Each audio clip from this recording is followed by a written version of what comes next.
नमस्ते दोस्तों, बिहार की सुर्खियां चैनल में आपका स्वागत है। आज के इस 10 मिनट के वीडियो में आप जानेंगे बिहार की फटाफट 50 बड़ी खबरें। इसलिए इस वीडियो को शुरू से लेकर के अंत तक देखते रहिए। और इस बार बिहार में किस पार्टी की सरकार बनने जा रहा है, जो कमेंट बॉक्स में लिखकर जरूर बताएं। बिहार विधानसभा चुनाव के अंतिम चरण की वोटिंग खत्म होते ही सामने आए एग्जिट पोल के नतीजे। 10 सर्वे एजेंसियों के पोल ऑफ पोल्स के अनुसार एनडीए को मिला स्पष्ट बहुमत। घर में हैंडपंप लगवाने का शानदार मौका। सरकार अब गरीब और मध्यम वर्ग के परिवारों को 15,000 रुपए की वित्तीय सहायता राशि प्रदान कर रही है। इसके लिए ऑनलाइन आवेदन प्रक्रिया शुरू हो चुकी है। पटना के सभी सरकारी स्कूलों में छात्रों के लिए मोबाइल फोन लाना हुआ पूरी तरह से प्रतिबंधित। जिला शिक्षा कार्यालय ने जारी किया है सख्त निर्देश। नियम तोड़ने वाले बच्चों के फोन तत्काल जब्त कर लिए जाएंगे।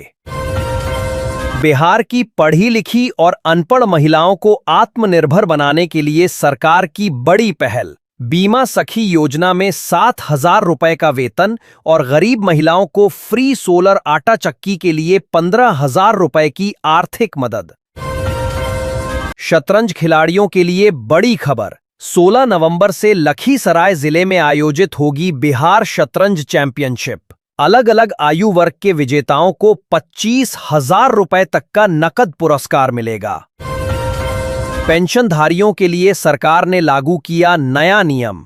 अब ई श्रम कार्ड वाले सभी लाभार्थियों को हर महीने 3,000 रुपए यानी 3 गुना पेंशन मिलेगी, जिसके लिए जरूरी आवेदन आप घर बैठे मोबाइल से भी कर सकते हैं। अगर आपके पास ई श्रम कार्ड या मजदूर कार्ड है तो ये खबर आपके लिए है। प्रधानमंत्री जनधन योजना के तहत गरीब परिवारों के जनधन बैंक खातों में 9,000 रुपए की बड़ी राशि की जाएगी सीधे ट्रांसफर।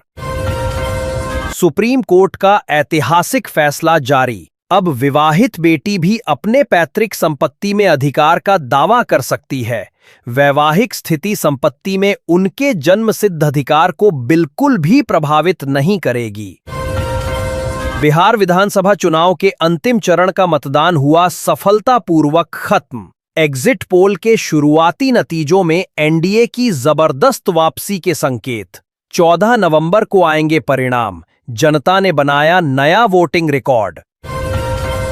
प्रधानमंत्री किसान सम्मान निधि योजना की 21वीं किस्त जल्द होगी जारी। किसानों के बैंक खाते में 2,000 रुपए की राशि इसी सप्ताह आने की है संभावना। पटना जिले के सरकारी स्कूलों में पढ़ने वाले छात्रों के मोबाइल फोन लाने और उपयोग पर लगा पूर्ण प्रतिबंध। जिला शिक्षा कार्यालय ने जारी किया सख्त निर्देश। पटना मेट्रो में सवारियों की संख्या हुई बहुत कम। शुरुआती दिनों में 48,000 यात्रियों के बाद अब हर दिन सिर्फ 15,000 यात्री कर रहे हैं सफर। मेट्रो सिर्फ टूरिस्ट स्पॉट बनकर रह गई है। बिहार के सरकारी स्कूलों को हाईटेक बनाने की तैयारी पूरी। 5,000 कैमरों के साथ साथ स्मार्ट क्लास, वाईफाई और डिजिटल अटेंडेंस सिस्टम जैसी नई सुविधाएं होंगी जल्द शुरू। युवाओं को प्रोत्साहित करने के लिए बिहार सरकार देगी आर्थिक सहायता राशि। इंटर पास छात्रों को 4,000 रुपए और ग्रेजुएट युवाओं को 6,000 रुपए मिलेंगे। आवेदन कर रोजगार की दिशा में मिलेगी मदद। आम आदमी के लिए निर्माण सामग्री के दामों में 40% तक की भारी गिरावट। सरिया और सीमेंट के रेट में कमी आने से घर बनाने का सपना हुआ सस्ता। अब और नहीं करना होगा इंतजार। बिहार विधानसभा चुनाव के दूसरे चरण में मतदाताओं ने उत्साहपूर्वक किया रिकॉर्ड तोड़ मतदान। पिछले चरण के सभी आंकड़े पार। किशनगंज जिले में हुई सबसे अधिक 78% बम्पर वोटिंग दर्ज। दिल्ली धमाके के तार जैश और लश्कर जैसे बड़े आतंकी संगठनों से जुड़े। फरीदाबाद मॉड्यूल के जरिए डॉक्टर शाहीन समेत 5 डॉक्टर्स और 1 मौलवी का कनेक्शन हुआ सामने। कई जगहों पर छापेमारी जारी।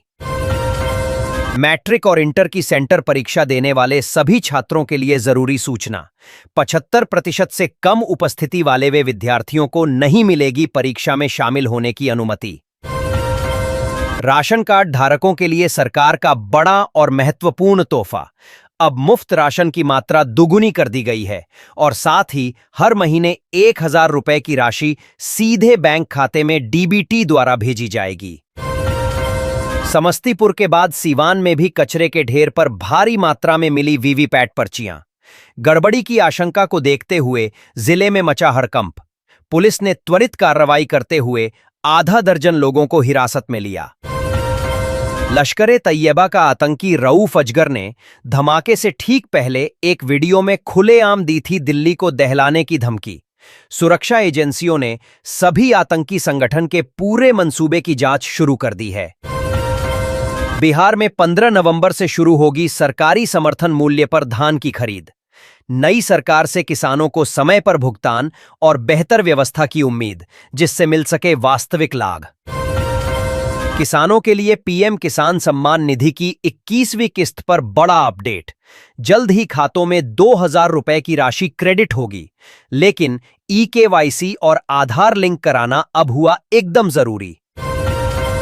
एग्जिट पोल के अनुसार बिहार विधानसभा चुनाव में एनडीए को मिली बम्पर बढ़त। गठबंधन को 140 से 150 सीटें मिलने का बड़ा अनुमान। महागठबंधन पिछड़ता हुआ नजर आया। दूरसंचार विभाग डीओटी ने मोबाइल नंबर ब्लॉक करने वाले धोखाधड़ी वाले कॉल्स से किया सावधान। ऐसे अनजान कॉल पर व्यक्तिगत जानकारी बिल्कुल साझा न करें। शिकायत के लिए हेल्पलाइन नंबर जारी।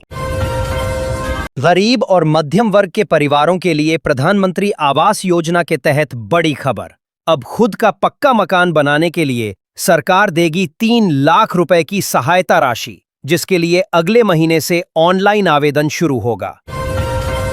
बिहार विधानसभा चुनाव में इस बार टूटे पिछले सभी रिकॉर्ड। राज्य में कुल 67% वोटिंग के साथ इतिहास रचा गया। महिलाओं ने 71% मतदान करके पुरुषों को भी बहुत पीछे छोड़ दिया।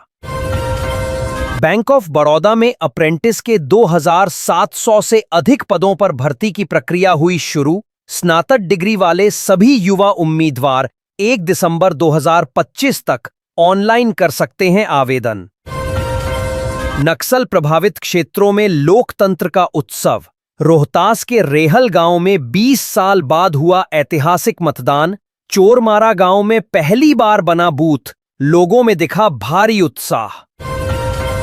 बिजली बिल माफी योजना का लाभ अब किराए पर रहने वाले लोग भी ले सकते हैं। इसके लिए उपभोक्ताओं को अपने नाम से बिजली कनेक्शन कराना अनिवार्य। 125 यूनिट तक मुफ्त बिजली की सुविधा होगी उपलब्ध। बिहार के युवा क्रिकेटर वैभव सूर्यवंशी करेंगे राइजिंग स्टार्स एशिया कप में अपना T20 डेब्यू। 14 नवंबर को इंडिया ए टीम की नीली जर्सी में यूएई के खिलाफ खेलते हुए आएंगे नजर। विदेश यात्रा को अधिक सुरक्षित और सुविधाजनक बनाने के लिए सरकार ने शुरू की नई ई पासपोर्ट सेवा। इस इलेक्ट्रॉनिक चिप वाले पासपोर्ट में दर्ज रहेंगी आपकी सभी जरूरी व्यक्तिगत जानकारियां। लखनऊ की रहने वाली डॉक्टर शाहीन सईद को जैश-ए मोहम्मद की महिला विंग का मुखिया बताया गया। फरीदाबाद से गिरफ्तारी के बाद उसके घर से AK-47 राइफल और कई संदिग्ध दस्तावेज बरामद हुए हैं। पटना सहित बिहार के 22 जिलों में तापमान में अचानक आई भारी गिरावट। कई इलाकों में पारा 10 डिग्री सेल्सियस से नीचे पहुंचा। ठंड के साथ साथ प्रदूषण में भी जबरदस्त बढ़ोतरी दर्ज। बिहार सरकार ने जमीन से जुड़े सभी कार्यों को पूरी तरह ऑनलाइन करने का लिया फैसला। अब दाखिल खारिज और परिमार्जन के लिए पोर्टल पर हर आवेदन की एंट्री हुई अनिवार्य। ऑफलाइन प्रक्रिया हुई खत्म।